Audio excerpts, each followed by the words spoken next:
नमो नमः। मम नाम शगुनस्ति। मम नाम हेतांशी अस्ति।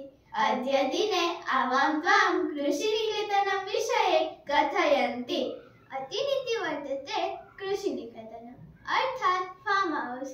अत्र वयं पश्यामि कृषकः अनगवां हनें सहाय न च किं करोति, कृषि करोति। कृषकः प्रातःकाले उठी अस्ति, सदा च हलं च क्षेत्रे नयति, तत्र क्षेत्रे कृषति। मध्याह्ने तस्य पत्नी भोजनम् आनीयते। वृक्षस्य छायां स भोजने खादति, विश्रामं च करोति, क्षेत्रं घासं दूरीकरोति। सायंकाले वृक्षमो क्षेत्रे चरतः। अत्र गृहः वर्तते, अत्र कृषकः निवसति।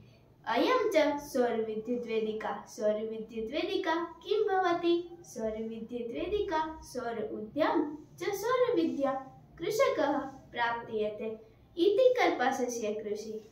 वृक्षः मनुष्यस्य जीवने अति महत्वपूर्णः सन्ति। वृक्षः अस्माकं बहूनि वस्तूनि ददाति। फलानि, पुष्पाणि, अन्नं यथा प्राणवायु।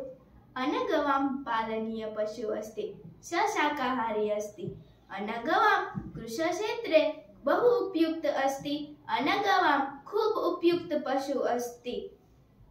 एतत् द्वारम्, अतः दरवाजो। एतत् कृप, अतः कूपो। एतत् वृक्षि, अतः वृक्ष। एतत् गृहम्, अतः घर।